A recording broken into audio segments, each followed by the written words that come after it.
Hamjambo wanafunzi, nimefika tena katika kitengo cha lugha ya Kiswahili na mwalimu wenu ni yule yule Konzi Nzaka, na leo tutaingia katika sarufi na matumizi ya lugha, ambapo tutazama katika sehemu ya vimilikishi. Na vimilikishi vile ambavyo tutazungumzia juu yake ni angu, ako na ake. Halafu na muda kama utakuwako upande wetu, basi bila shaka tutaendelea na viakifishi na tutavizungumzia baadaye kama muda utakuwa upande wetu. Na kama ilivyo ada na desturi, wacha nidokeze lile somo ambalo tunalishughulikia ambalo ni Kiswahili.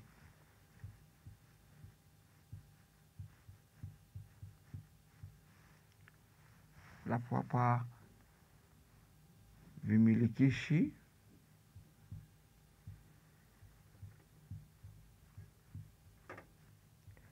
ambapo tutazungumzia vimilikishi angu,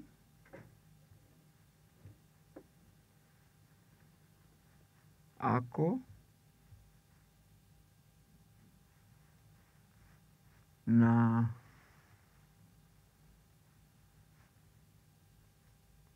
ake.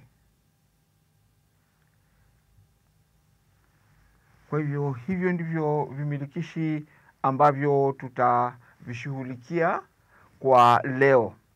Na uende ukijua kwamba vimilikishi hivi vinapotumika huwa vinaandamana na ngeli pamoja na nomino. Ninajua ngeli na nomino huwa ni vitu viwili ambavyo mara kwa mara huwa vinakutanishwa ili kuweza kuleta muktadha fulani ambao unazungumziwa katika mawanda ya lugha ya Kiswahili. Kwa hivyo leo ngeli yetu na nomino zitazama kwenye vimilikishi vya angu, ako na ake. Kwanza kabisa ningependa kusema kwamba unapotumia neno angu huwa kinazungumzia nafsi ya kwanza, ambapo wewe ambaye unazungumzia ndio mmiliki wa kile kitu. Halafu ako inazungumzia katika nafsi ya pili, ambapo yule mtu yuko karibu na labda hata unaweza ukamshika. Kwa hivyo huwa unazungumzia kwamba umilikaji ule ni wa mtu ambaye yuko karibu naye ambaye unamzungumzia. Halafu na ake inazungumzia nafsi ya tatu, ambapo yule mtu ambaye anazungumziwa juu yake huwa hayuko karibu ama huwezi kumshika kwa mkono. Kwa hivyo vimilikishi vya angu, nafsi ya kwanza, nafsi ya pili na nafsi ya tatu. Kwa hivyo ili kuweza kuelewa zaidi, nitachora jedwali kwenye ubao ili uweze kufahamu zaidi masuala haya ya vimilikishi vya angu, ako na ake. Kwa hivyo hapa nitachora jedwali.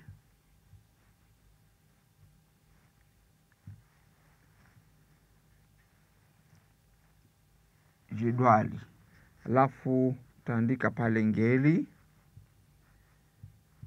alafu taandika nomino,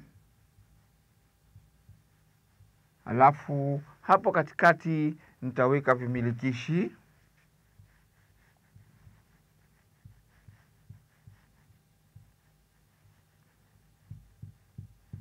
alafu kisha baadaye mwisho kabisa nitaandika matumizi.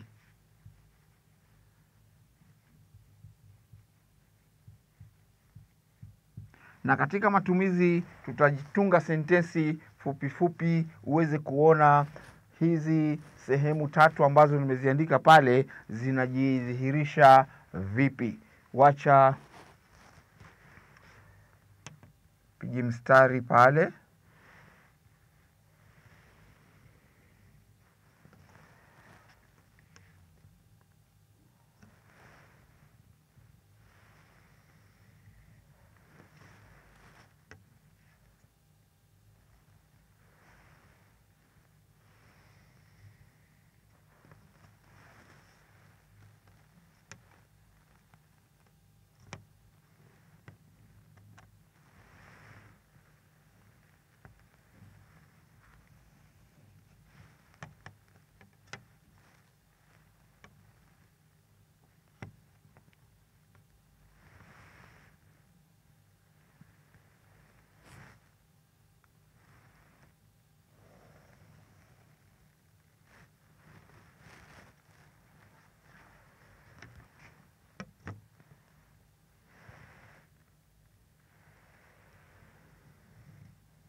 Hilo ndio jedwali letu ambalo tutalishughulikia. Halafu hapa tuangalie ngeli ya awa.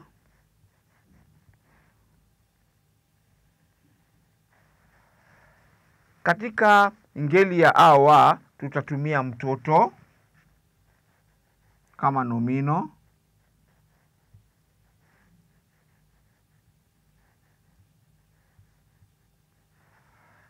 Halafu hapo tumeandika ngeli katika hali ya umoja ni mtoto, katika hali ya wingi ni watoto. Halafu hapa tutatumia angu, ako, halafu ake. Tanuia radhi hapo imekuwa kidogo, lakini bila shaka unaweza ukaona hizo tofauti ziko hapo. Kwa hivyo baada ya hapo tutaandika matumizi yake pale. Kwa hivyo acha nipige mstari nitofautishe hapo. Kwa mfano, mtoto wangu.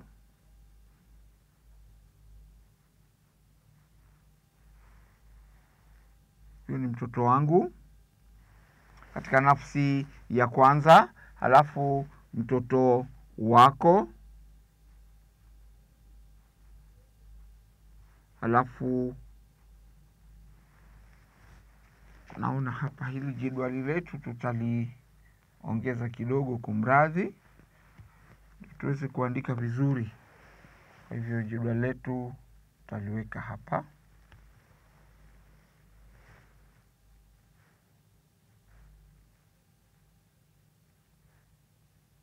Halafu hapo wake.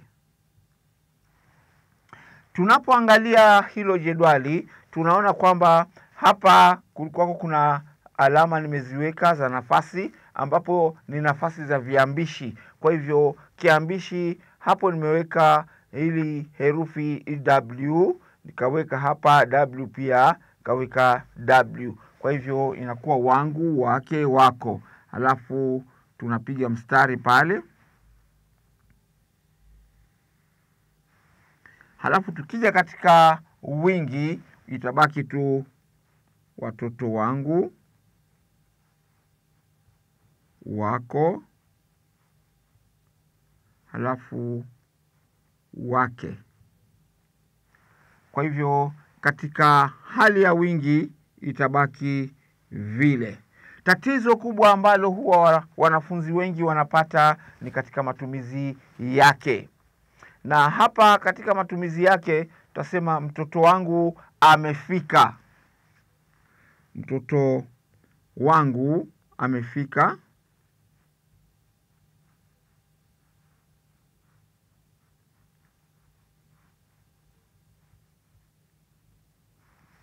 Halafu mtoto wako amefika, mtoto wake amefika. Kwa hivyo tunaona hapo matumizi ya angu yameingia. Halafu watoto wangu pia vile vile katika hali ya wingi itabaki vile vile wangu. Hapa tutaandika wamefika. Pia huu mstari tutauleta kidogo kando na hapa ili tuweze kusoma vizuri hizi sentensi zetu. Tuweze kuzisoma vizuri sentensi zetu.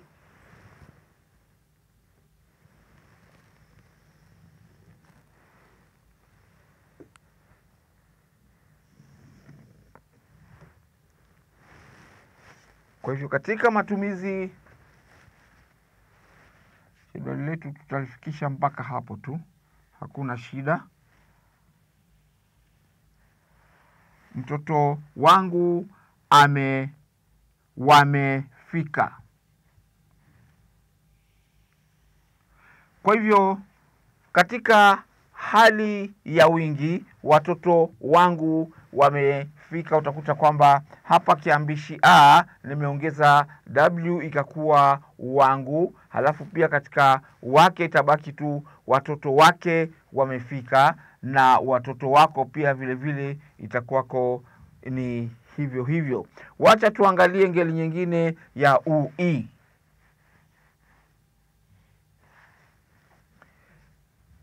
Wacha tuone ni nomino zipi ziko katika ngeli ya ui, na hapa tunaona mshipi. Wacha tutumie neno mshipi. Kwa hivyo wingi hapa itakuwa mishipi.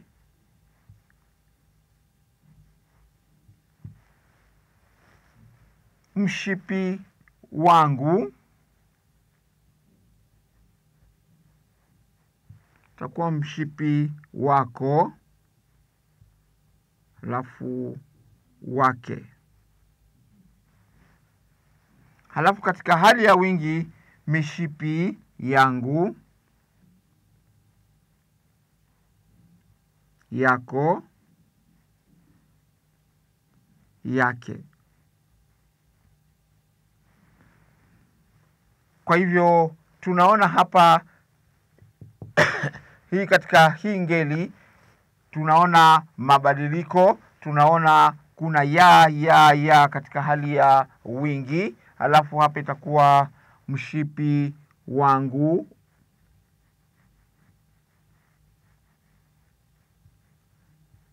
umepotea. Mishipi yangu,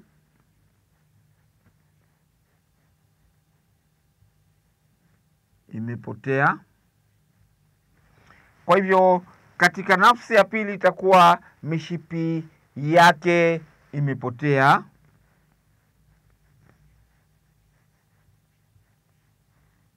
imepotea. Na kumradhi, mishipi yako imepotea. Hiyo ni katika nafsi ya pili. Halafu katika nafsi ya tatu ni mishipi yake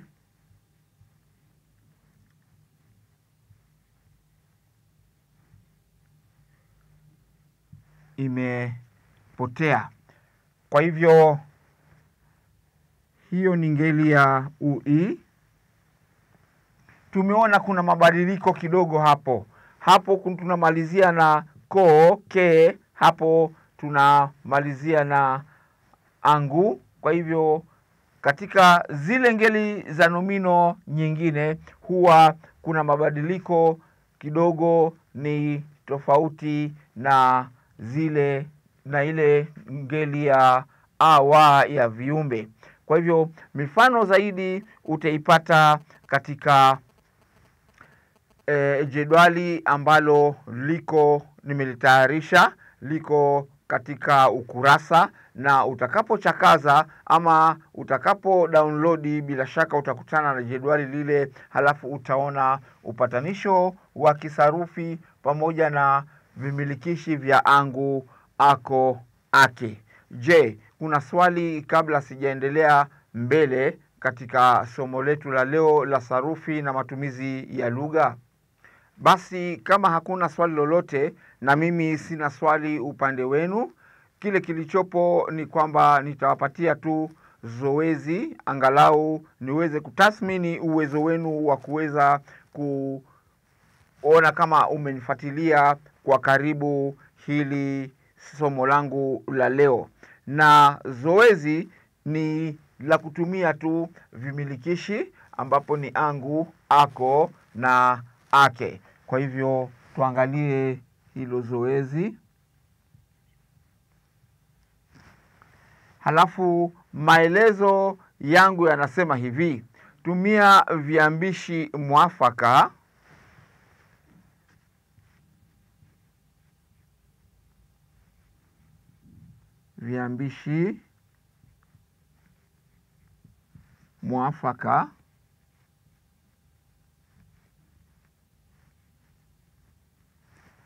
hapo tumia viambishi mwafaka katika sentensi zifuatazo.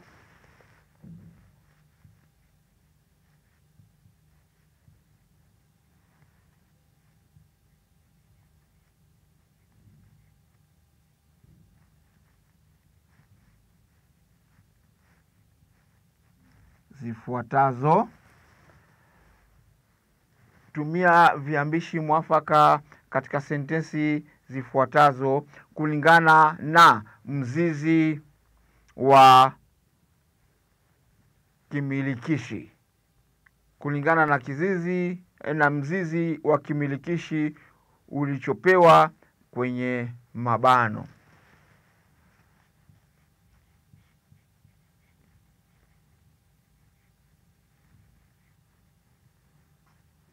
Na mzizi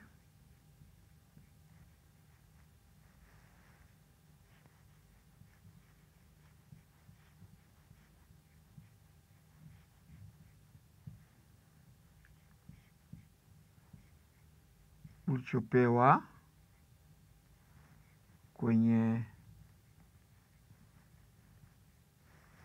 mabano. Labda hapa utaweza kuniuliza tena, mwalimu, mzizi ni gani? Mzizi hapa ni angu, ako, ake.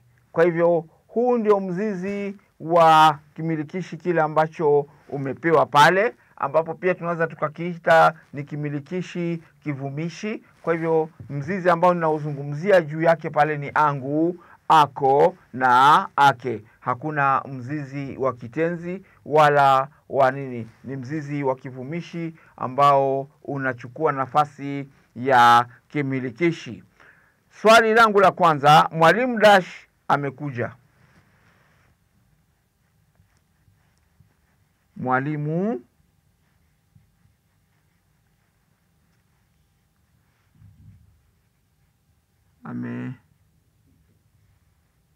amekuja.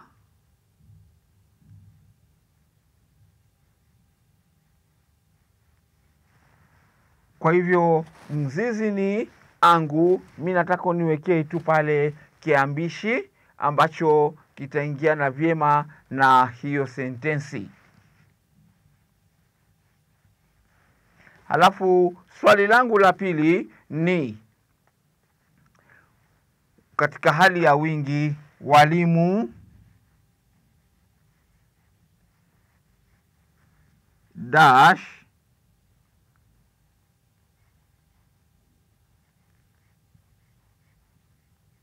wamekuja. Halafu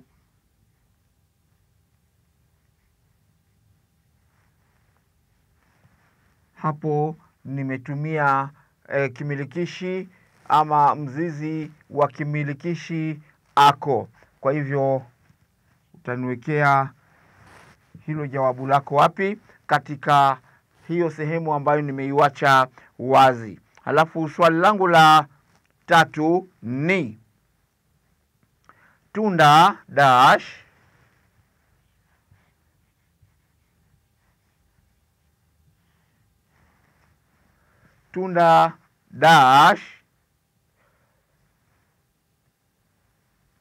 limeoza.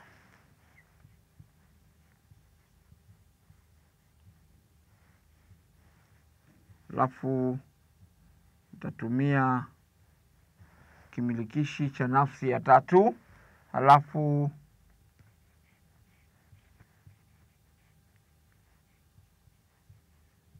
swali langu la nne ni matunda dash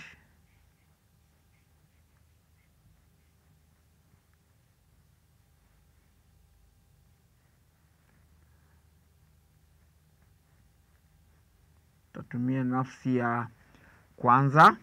Kwa hivyo ningetaka unijibie hayo maswali, na maswali mengine zaidi utayapata katika hali yako ya kuchakaza ama kudownload, ambayo utayapata katika mazingira yale ya kiteknolojia. Kwa hivyo haya ni baadhi tu ya maswali yale ambayo nimeonelea ni vyema ni ya nakili katika ubao, na nimefanya hivyo maswali yangu manne. Halafu yale maswali mengine ni wewe utayapata katika mazingira yako ya kiteknolojia, kama utadownload ama utachakaza.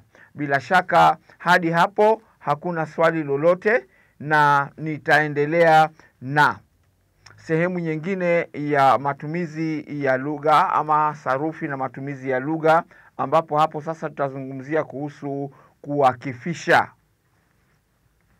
Tatumia kuakifisha.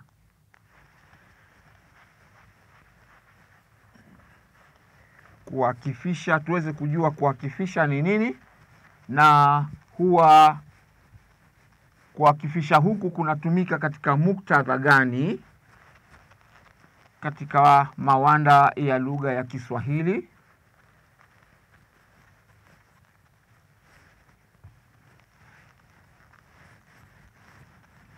Manake Kiswahili ni kipana, kila kinapopiga hatua huwa kinakuja na mawazo mengine, sio tofauti bali ni mawazo mengine kulingana na lugha ya Kiswahili. Tutatumia kuakifisha.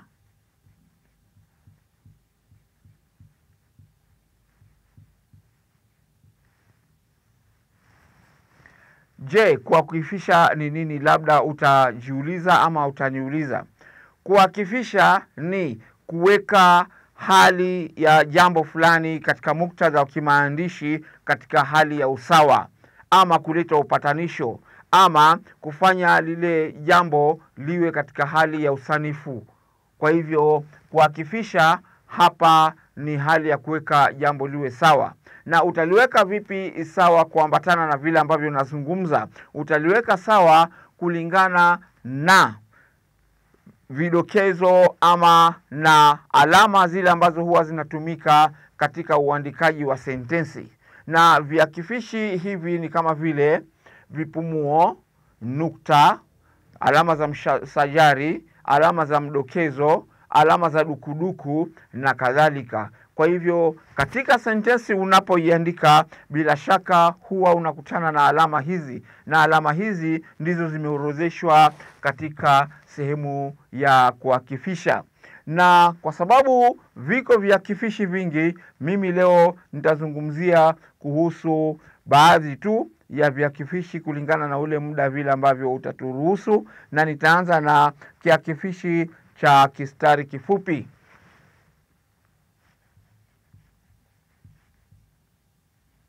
Kistari kifupi, ambapo ndicho hicho.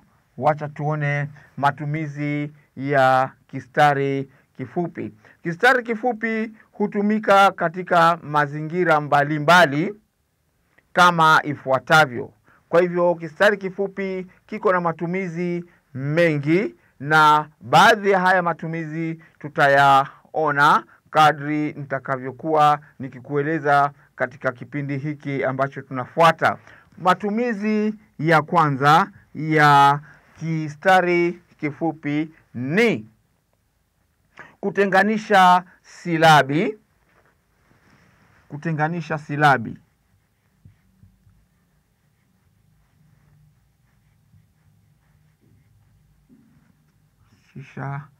Silabi. Pia vile vile vitabu vingine vinasema kutenganisha vitamkwa.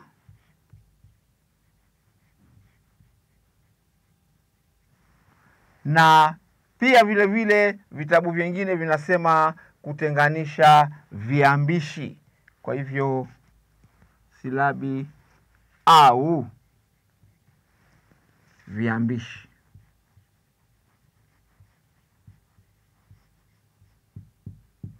Kwa hivyo unapoona silabi, vitamkwa ama viambishi, huwa ni neno moja. Kwa hivyo haya ni maneno ya visawe, yanatumika katika muktadha wa kuamaanisha jambo moja.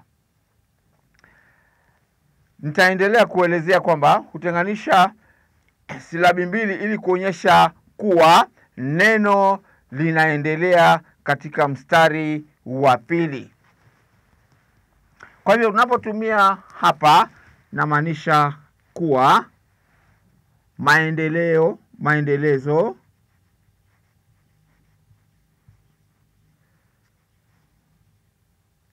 ya neno kuwa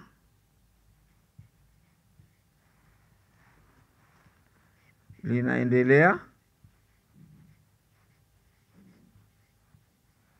katika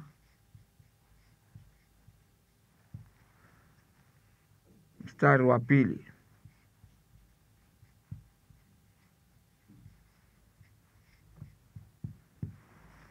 Hapa ninamaanisha nini? Kwa mfano, kile kitabu chako wewe kiko na mistari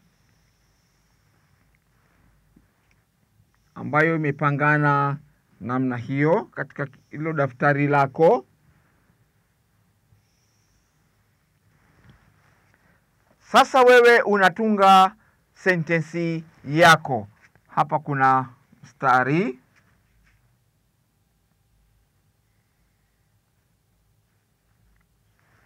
Wewe unatunga sentensi yako hapo, unasema kwa mfano, baba alipowasili mjini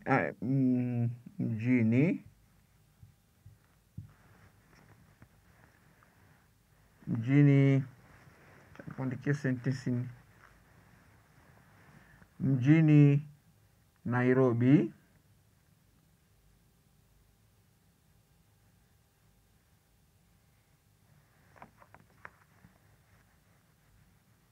alipowasili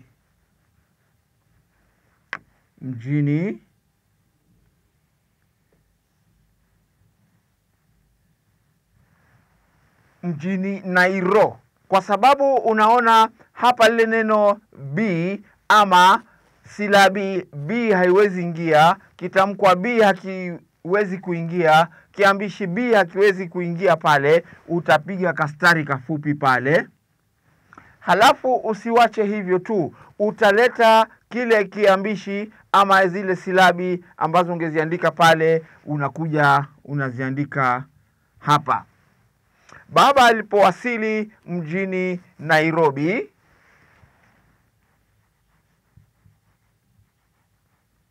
alipokelewa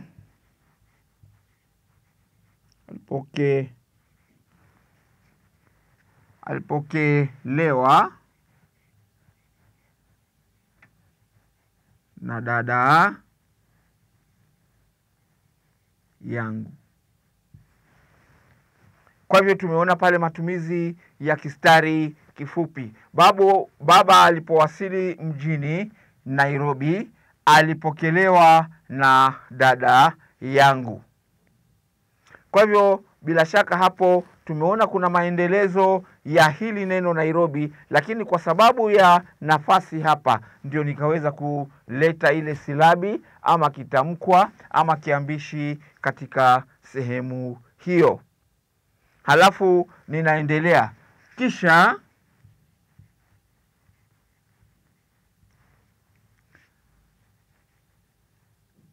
alisindikizwa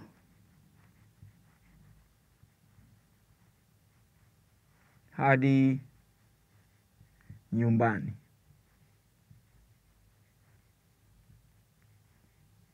Halafu unaweka nukta yako pale. Kwa hivyo tumeona sentensi yetu imekuwa kamilifu na tumeona matumizi ya hicho kistari. Je, kuna swali hadi hapo mwanafunzi? Kabla sijaweza kuendelea kukupatia matumizi ya aina ya pili ya kistari kifupi. Basi kama hakuna swali lolote, ningependa tu nikudokezee tatizo moja ambalo wanafunzi huwa wanalifanya.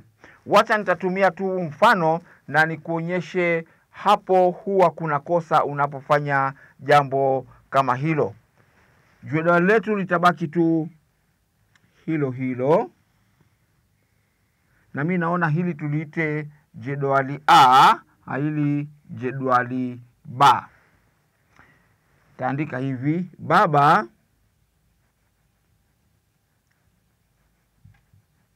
alipowasili mjini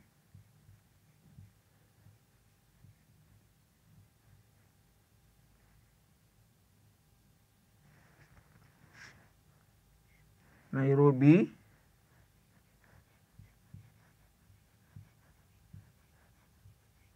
alipokelewa na dada.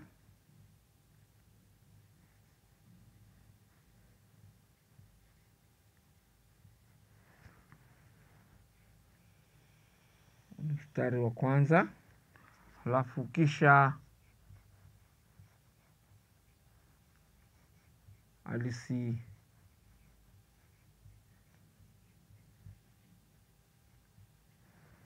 alisindikizwa hadi nyumbani.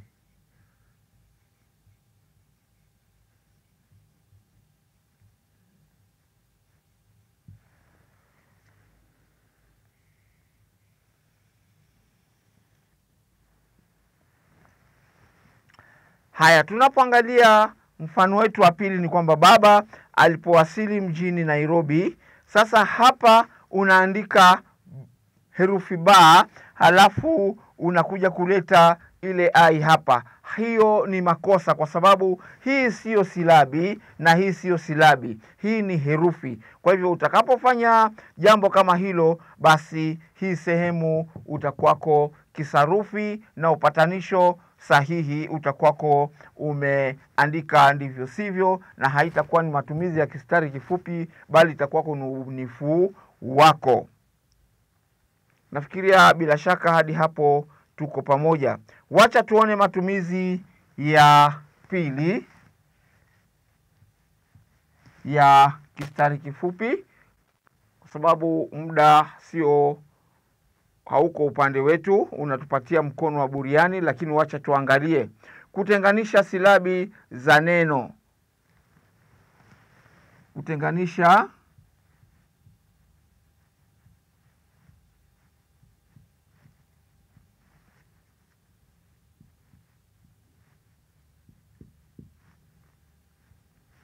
za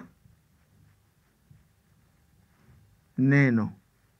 Labda utaona kwamba mfano wangu wa pili ni sawasawa na mfano wa pili. La hasha, hapa neno huwa ni refu na pale tutaona mfano wake. Kwa mfano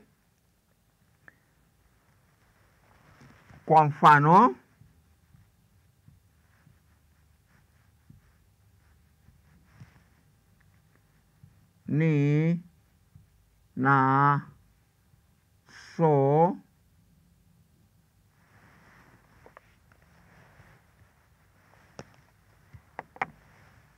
ninasoma. Utaona hapa kuna tofauti na huu mfano wetu wa pili. Ama kwa lugha nyingine naweza nikasema kwamba hapa ni kuainisha, ni kugawanya lile neno lisiwe katika hali moja. Kwa hivyo hapa tunaona ni sehemu moja tu ama ni silabi moja ya neno ambapo huwa inabadilishwa, lakini hapa ni uainishaji, ni kugawanya lile neno katika ile hali. Kwa mfano, huwa kuna hii tabia ya watu wanazungumza, tutakutana ke, halafu namalizia na sho. Kwa hivyo hayo ke inatofautishwa na hicho kijistari kifupi, ndio tunaweza kupata neno kama ninasoma, ninasafiri.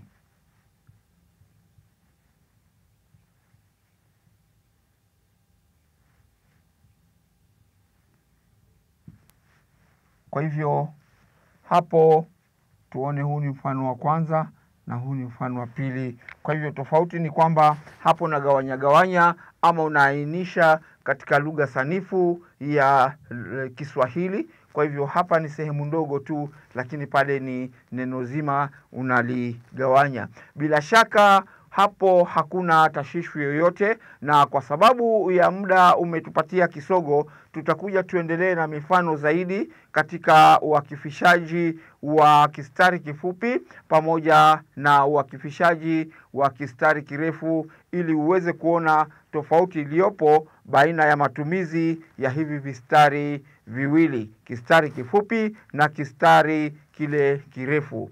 Ni mimi mwalimu wenu Konzi Nzaka nikisema alamsiki hadi tukutane katika kipindi kingine kijacho cha Kiswahili.